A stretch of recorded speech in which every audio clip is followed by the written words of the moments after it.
هموطنان عزیز، حالا که ما در آستانه سال نو میلادی 2020 قرار داریم، با استفاده از فرصت کل مردم تاجیکستان و هموطنان برون مرزیمان را به این مناسبت تبریک گفته و هر فردی وطنی عزیزمان سلامتی، عمر با برکت، سعادت و کامیابی و با کشورمان پیشرفت و آبادی بیشتر و ثبات و آرامی جاودانه آرزومندم. سال 2019 در تاریخ نوین مردم تاجیک همچون سال دستاوردهای ارزشمند ثبت می‌گردد.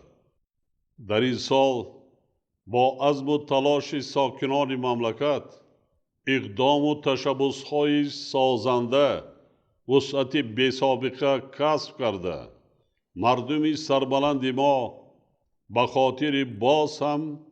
آباد و زیبا گردانیدن وطن بی‌شناسای خود سرجم و اهلانه و بیش از هر وقت دیگر زحمت کشیدند. با استفاده دادن اگریگت دویم نیروگاه برقی آبی راغون از جمله دستاوردهای بزرگ امساله ما در ساحه انرژتیکا و باز یک قدم استوار در جاده تأمین استقلال انرژتیکی، باز هم بهتر قانع گردانیدن طلبات ساحه‌های اقتصادی و اهالی با نیروی برق و زمینه مساعد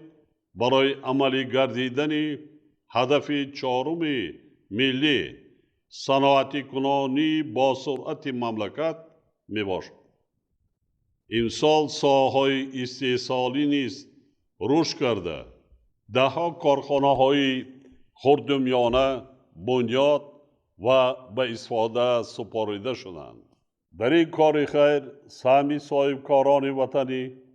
شخصان سخاوت پیشه، کشاورزان و ساختمانچیان و تمام مردم شریف کشور خیلی نظررس می باشد.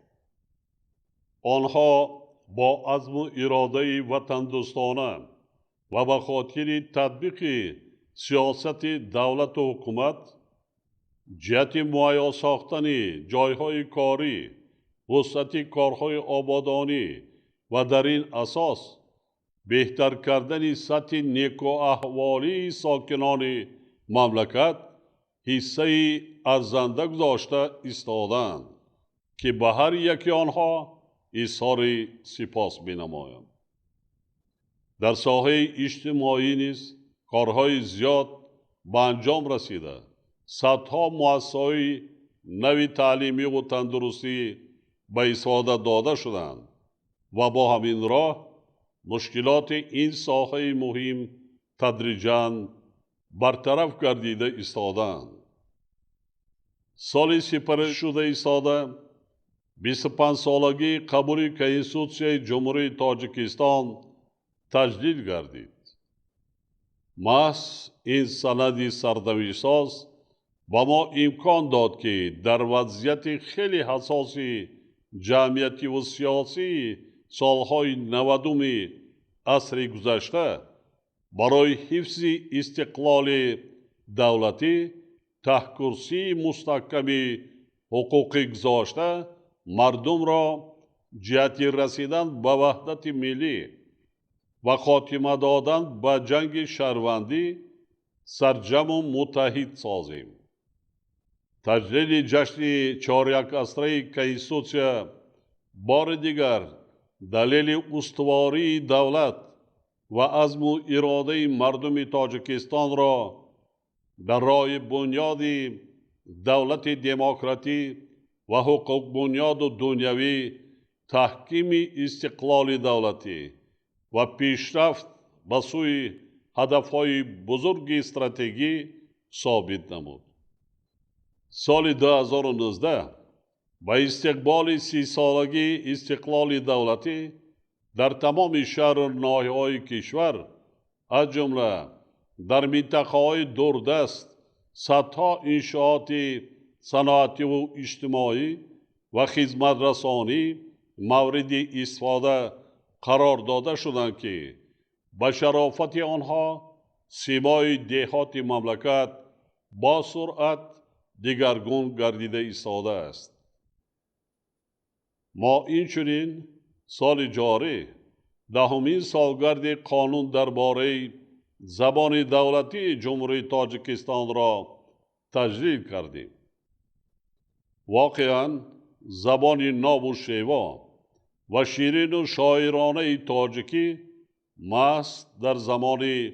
استقلال صاحب جایگاه اصلی و ارزنده خود گردیده امروز با صفت زبان دولتی در همه ساحه‌های حیات جامعه استفاده می شود و رشد می کند. وظیفه هر یک فرد خودآگاه و وطن دوست از آن عبارت است که نه تنها زبان مادری خود را گرامی دارد بلکه در تطبیق پوره مقررات قانون زبان سهم گذارد. تنها با چنین مناسبت مقام زبان دولتی همچون یکی از رکنهای بنیادی دولتداری ملی همیشه پایدار و استوار خواهد بود. سال 2019 برای کشور ما در سیاست خارجی نیز سال باقرار و سال تحکیم و تقویت نفوذ و آبروی تاجیکستان در عرصه بین المللی بود. سال سپری شونده ثابت نمود که مردم باننگ و ناموس و وطن دوست و وطن پرور ما به قدر صلح و آرامی، ثبات سیاسی و وحدت ملی میرسند و برای حمایه استقلال و آزادی تاجیکستان محبوبمان همیشه آماده‌اند. برای سال 2020 ما اجرای کارهای زیادی سازنده را به نقشه گرفته ایم. چند روز پیشتر من در پیام خود با مجلس عالی مملکت دستاورد و پیشروی‌های کشور و نیت و نقشه‌های دولت و حکومت را که برای باز هم بهتر نمودن شرایط زندگی مردم تحکیم اقتدار دولت صاحب اختیار و آزاد تاجیکان یعنی با آینده آباد و آسوده خلق تاجیک نگرانیده شدند بیان کردم.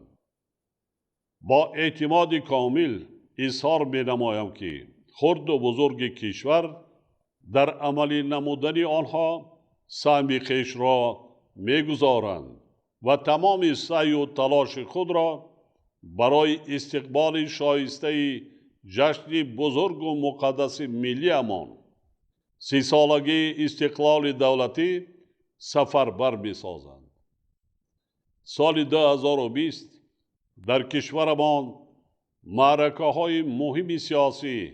انتخابات وکیلان مجلس عالی و مجلس های محلی برگزار می شوند و باور دارم که این چاره‌بینی های سیاسی در دایره مقررات کنستیتوسیون در سطح بلندی تشکیلی و با اشتراک فعالانه شهروندان ما